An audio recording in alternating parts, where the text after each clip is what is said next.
Haukashiko, Ozzie Monge Meshuhin, Akimanatham Kopai, Tanatham Kopai, Obata Kopai. So, where my Kumiai at? Kumiai out there?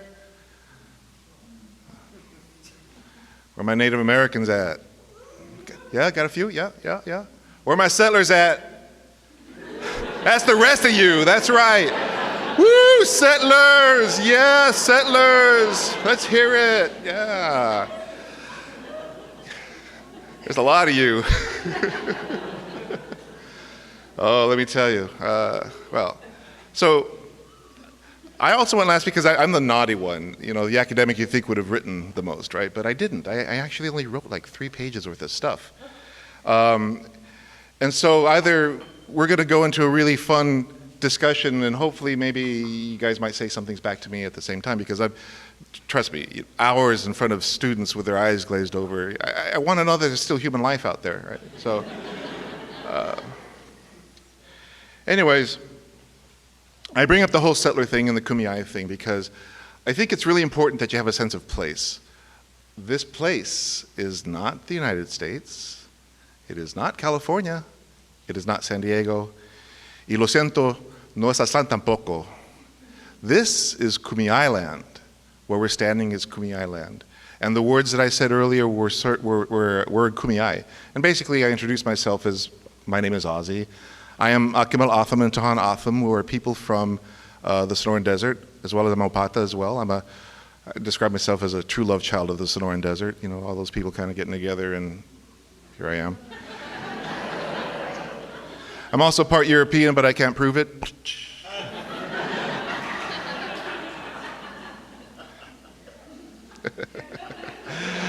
But I want to thank the Kumeyaay and acknowledge their presence here. They've been here for eons, thousands of years, tens of thousands of years. And a lot of people, of course, I'm sure there's some anthropologists out there like land bridge, like fuck the land bridge, all right? Their stories say that they're from here and we need to respect that. Indigenous people's stories say that they are from where they are and we need to respect that. So you are on Kumeyaay land. And I want to thank the Kumeyaay for allowing me to be here and speaking and sharing my stories with you. So, ayayahan. So, say it with me, say hauka. You now speak Kumeyaay. Actually, if you've ever said Tijuana, the word is Tijuan. The Kumeyaay word is Tijuan. So, here's my prepared words. So, if I ever write an autobiography, the title of it will be The Confessions of a Culturally Confused Chameleon. Maybe the subtitle will be How Settler Colonialism, White Supremacy, and Manifest Destiny Destroyed Who I Am and Told Me Who Am I Supposed to Be. Wow, that sounds like a total bummer, huh? Yeah. Yeah. But if you know me, I'm not a total bummer. In fact, I'll sit down and I'll talk to you about things that are total bummers, but it's not to make you feel bad. And this is kind of like the thing I've been worrying about coming up here tonight. It's because I want to get rid of total bummerism, right? Most of you may never had to think long and hard about your identity. For some, identity means being a hipster, although a true hipster would never identify as a hipster. Am I right? Yeah. Or a goth, or as I learned recently, a cholo goth. Orale. Or a b-boy or a yoga goddess. I know you're out there. For others, your job serves as your identity. Your car.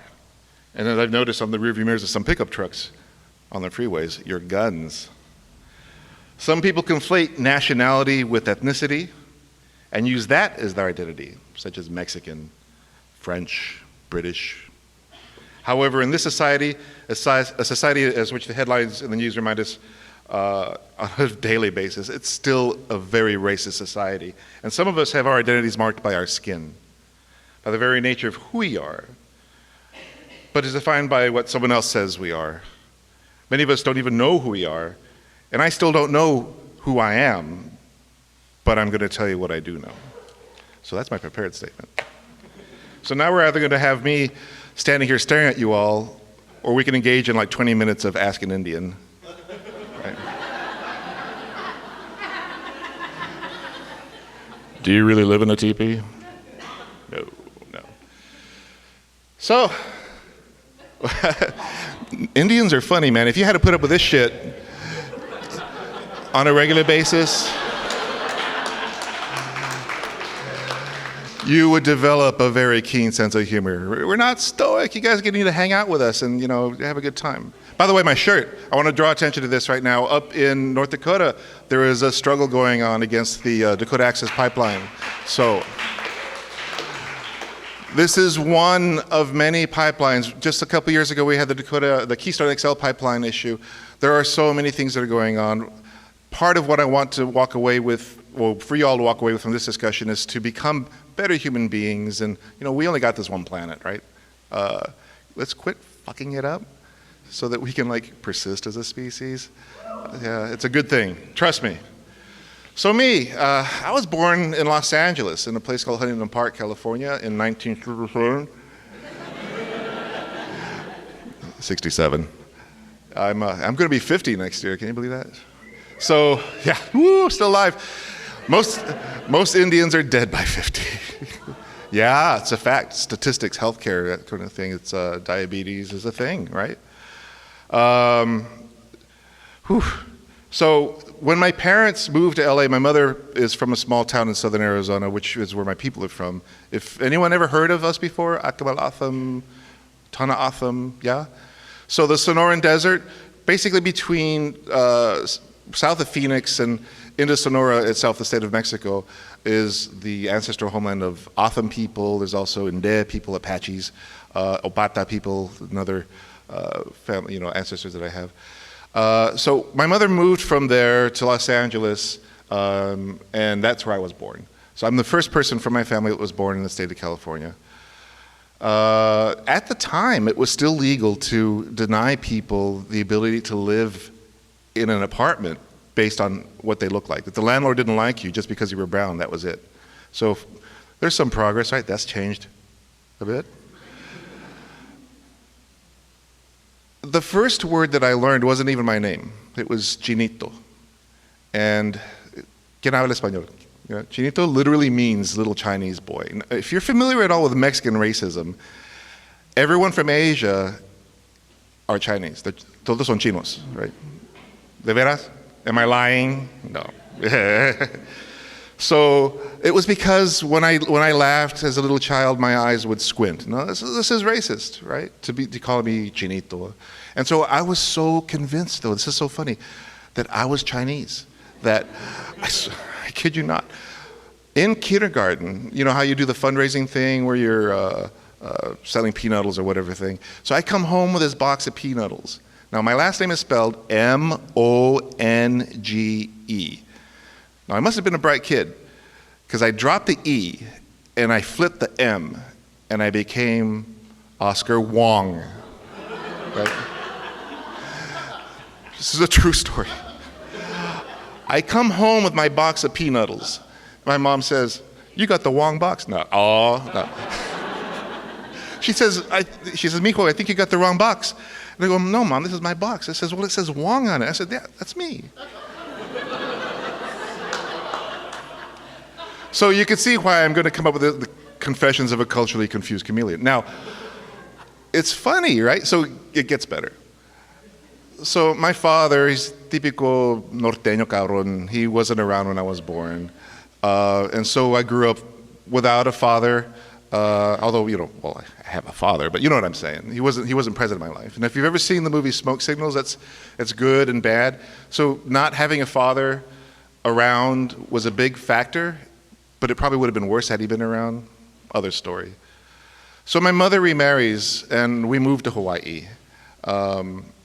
And so I am here in Hawaii, I think the first grade. And this is how I found myself to be standing in the playground of Salt Lake Elementary in Honolulu on the island of Oahu, standing there surrounded by a bunch of Kanaka Maoli. Any Kanaka Maoli in the house? No Hawaiians, huh? All right. So I'm surrounded by these Hawaiian kids. Now, I was a bit skinnier back then. And they're looking at me, and this also happened, and they're saying, "What is he?"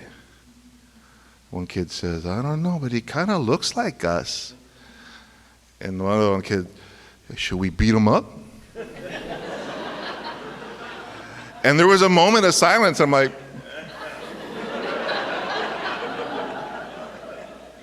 And the older kid, he says, nah, he's okay. He's not haole. I'm not white, is what he said. He's not haole. And that's how he became a Hawaiian for 2 years. See where the confusion comes from, right? Now, we move back to the mainland. I come back, I'm all speaking pidgin. My first English was pidgin, you know the kind? Yeah, I like the spam kind too. So then comes the really interesting, challenging parts where I'm moving from place to place. My stepdad was German-Irish, and so I was being raised as a white person. I was in the Boy Scouts, or the Cub Scouts. I got kicked out because, long story. Yeah, well, you want to hear it? You got kicked out too? Yeah. Well, the short version of it is, remember how my real name is Oscar? Well, one day I'm in my uniform, and I took real good pride in my uniform, and some kid, because I was the brown one, and by the way, I didn't know that I was different, because I thought I was white at this point, right? Sprays mustard all over me, and again, remember, my real first name is Oscar, and they start singing the Oscar Mayer Wiener song, right? Well, what these people didn't know is that I had an uncle who was also a pinche norteño cabrón, and he taught us how to fight and how to box, and I beat the living shit out of that kid.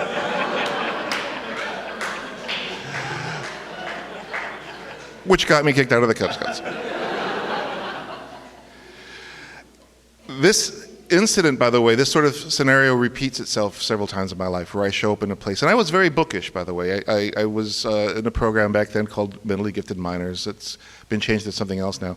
I wasn't dumb about some things, but I was certainly ignorant about my own identity and my own who I actually was, who I was. I was being who I was supposed to be and also getting, confused by the Chinese stuff, the Hawaiian stuff, the white stuff. Anyways, let's fast forward. So I was really, really good at being white. So good. Yeah. It sounds funny, huh? Whiteness. I mean, we don't talk about this. Whiteness. And when I say white, I'm not talking about melanin. I'm talking about behaviors, attitudes, the way that we view the world, the way that we view each other, right? This, to me, is whiteness. And this is something I have to say in front of my class, too, because we talk a lot about white people in my American Indian Studies class. And a lot of my students are white people. And so in order to cater to, you guys ever see that video about white fragility?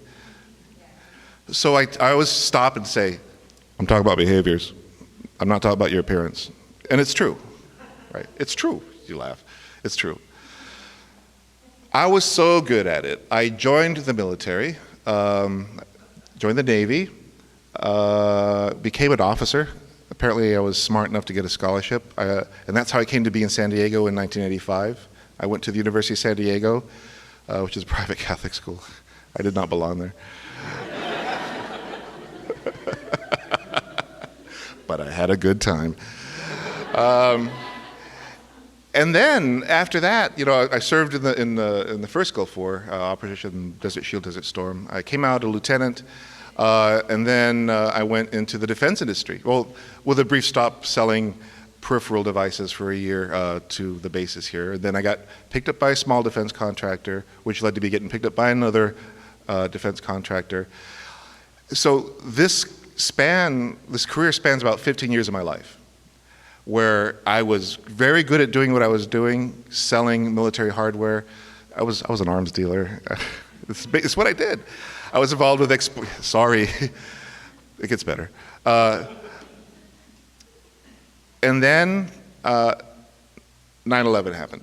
9/11 is a big thing that kind of shifted things in my life. All kinds of strange things started happening around this period of time. And I was all really gung-ho about going back and maybe going back to the reserves and fighting in Afghanistan. But then the other weird thing happened, which was the invasion of Iraq.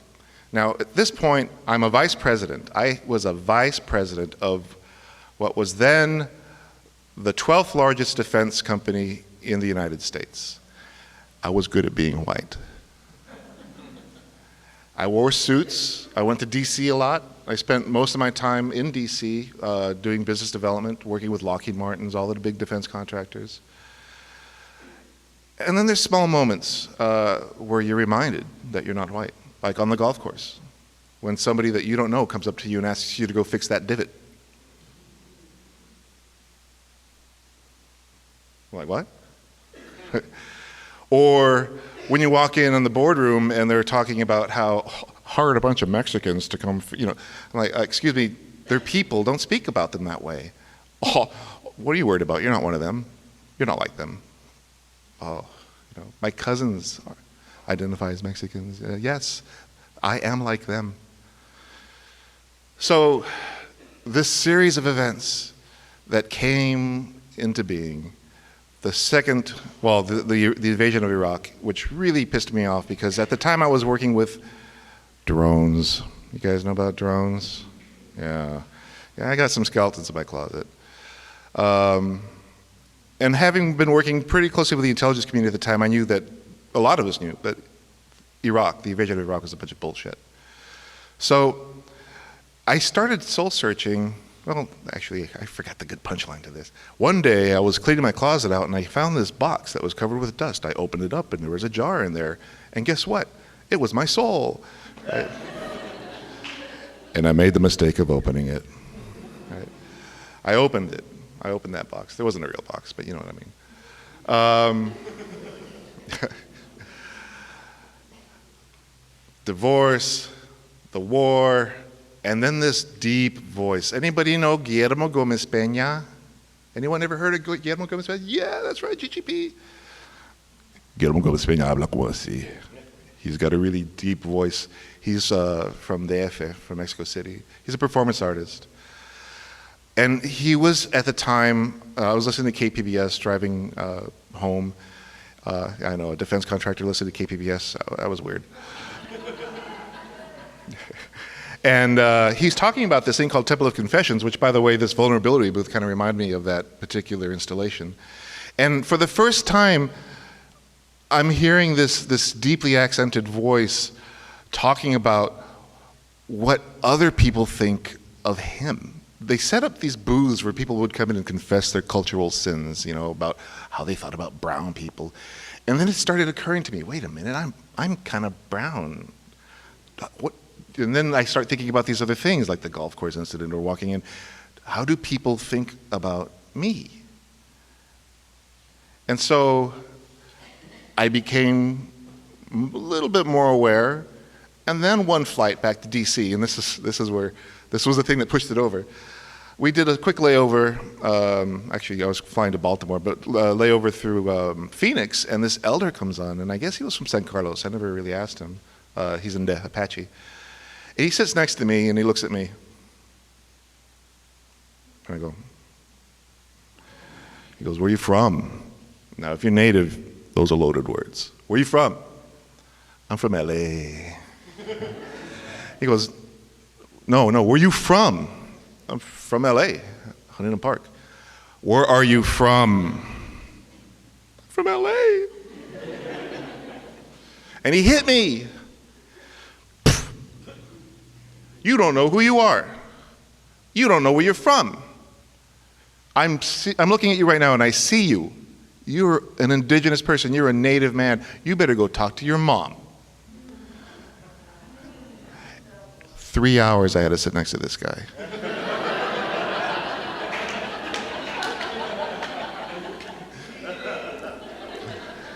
It had an effect, right? All these things, right, happening about the same time. And that was my opening the jar. And so there's a saying that I say, my assimilation sweater began to unravel at this point, right? I had been a very good assimilated person at this time. And now, for the first time ever, I had another Native person come up to me and tell me I was a Native person. That thought had never occurred to me. So when I began asking the questions, now, again, my family at this point, they're really believing that they're Mexicans. If you understand, again, Mexican racism, the lowest people in Mexican society are the Indians. And it's an insult to call somebody an Indian. And when I started asking those questions, Mom, are we Indians? No, amigo, no. No, we're not Indians. Are we Chicanos? Don't even say that word. Right? Oh, okay. So it took a lot of poking around. And my mother she's still coming to terms with this. This is, oh God, maybe 10 years ago. I'm almost 50 now. Can you imagine living almost the entirety of your life not knowing that you didn't know? That's a line from a friend of mine who wrote a play. That I was living a lie. And I began to investigate.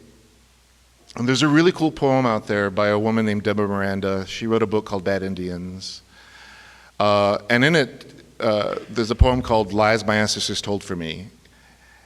And her ancestors basically had to become Mexicans to survive, right? To survive the mission period, after they survived the mission period, after they survived the Mexican incursions, in order to survive the Anglos showing up who were bounty hunting Indians. This is after California became a state. The governor was saying that we had to eradicate the Indians. If you look, by the way, well, let me get to that in a second. So, I had to start unraveling even this Mexicanness. I was doubly assimilated without even realizing it. American assimilation, Mexican assimilation. Both settler colonial societies, both very anti-Indian in their own different ways, right? So, yeah, through research and some clues, this poem, by the way, says that when you forget to lie, you'll leave clues about who you actually were, your ancestors would. And I found those clues, border crossings, from my great-grandmother who was born on the Gila River Indian Community. She forgot to lie that she was born at a place called Casablanca, which is on the reservation. She didn't lie. And so that was one clue that I found. Then I go find about who her parents are. It turns out her father, my great-great-grandfather, is buried in the district cemetery of the Tohono O'odham Nation near the San Javier Mission. I'm an Indian. So, coming back with this evidence to my family and saying, look, they're still kind of resistant. There's another portion of my family that's really interesting in this searching and trying to put together the pieces of an ancestry that was denied to me because of white people. I came across other people that I'm related to genetically, whatever. So, did I say genocide yet? Because I tried to, I didn't want to be a bummer about bringing up this word, but genocide, right? I am a survivor of genocide. And this is something that we don't talk about in this society. We live in a post-genocidal society that has never, ever talked about what it has done to its native people, right? And now I'll get to that part I was going to mention earlier. I'm surrounded by daily reminders of white supremacy. And we walk by these things on a regular basis, and we don't even think twice about it. Balboa Park. Just the architecture itself, but the man. Do you know who Balboa was? He was a conquistador, an explorer.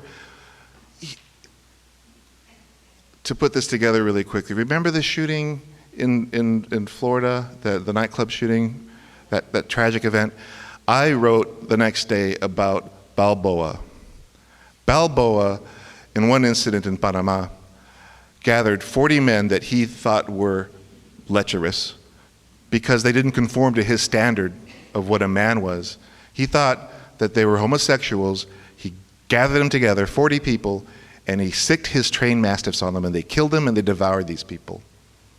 And I wrote that if we're talking about this tragedy in Florida, let's never forget that in the middle of our city here, we have a park named after a man who did a similar monstrous act. It's there, but we never think about it. San Diego State University, where I teach, is a constant reminder too. And the funny thing is, I didn't even know about it until I started doing my research into it. The short version of the story is that one day, by the way, teaching American Indian Studies in the fall is really fun because you get to deal with Halloween, Thanksgiving, Columbus Day. It's fun. So there's this one video by the 1491s that I really enjoy that's in fact, Halloween Responsibly PSA, and let me just say right now, please don't dress like an Indian for Halloween or any other racialized stereotype, please. And it was after having seen that video that one of my students came up to me and said, I want you to know that I didn't dress up like an Indian for that party because of what you taught us. And I said, oh my God, somebody learned something from me. Thank you. Wait, what party? Oh, you didn't know there was a Cowboys and Navajos party. I said, what? Navajos. So I go and look into it, and sure enough, yes, a fraternity had this party. As it turns out, I would find out they had that same party in 2009. And the interesting thing is, in both cases, San Diego State University punished the students for having a party because they were dressed like Indians. And then it occurred to me, wait a minute, you have a mascot that's a student dressed like an Indian. Hypocrisy. Something to look into, and I did. Now, if you've never noticed, there's this building called Hypner Hall in the middle of the campus. So this is my quick plug for my research, so this is what I did. And on top of that, there's this campanario that's a direct copy of the campanario from Mission San Diego de Alcalá. There's a long story about this, and if you want to read my thesis, you can learn about it. But it's basically this articulation of the mission. And there's a strong tradition of the mission, Father Serra, this romanticization of this period, of this building of this mission, that is a site of genocide, a site where children were killed, where women were raped, where lifeways were destroyed, languages were destroyed. And it gets romanticized and whitewashed and turned into this thing that's suitable for a campus, right? And to make it worse, you add an Indian mascot to it. But nobody thinks about this. By the way, you know how the heck the Aztecs were here in the first place? It's crazy. Early Anglo settlers actually believed that Aztecs are from here. They started the whole Aztlán thing. There's this guy from Texas in 1860 who wanted to name the capital of Arizona, of the Arizona Territory, Aztlán. When the first troops came in after the Mexican-American War to survey the land, everything that they saw that was taller than 1 story tall, they attributed to the Aztecs, because at least the Aztecs were semi-civilized. These stupid Indians, my ancestors, couldn't have built this stuff. They're looking at the what's known now as Casa Grande, which was built by the Hokum culture, which are my direct ancestors. And they're saying, these dumb Indians couldn't have built it. This must be evidence of Aztecs. They really believe that Aztecs are from the Southwest. And it was because of this ignorance, because of this racism, that in 1925, a student walking through the California building, which was the remnant from the 1915 exposition, which was a big display of white supremacy, and he sees these paintings and he goes, oh, that's right, Aztecs are from here. And that's how it happened. That's how it came to be. By the way, San Diego State University still defends this whole Aztec thing by, in 2005, the NCAA put a ban on the use of Native American imagery as mascots. San Diego State got around it by saying, Aztecs aren't Native Americans because they're from Mexico. Yeah, it's crazy, huh? What continent is Mexico on then? I don't know. This is a university. Anyways. So, do you want to do a quick Ask an Indian? No, we don't have time for that. Did I fill up my time? Did you learn something? Right, this is how. Please. Be good people to each other, love each other, and just remember, life is so precious, and just learn to respect each other. Thank you.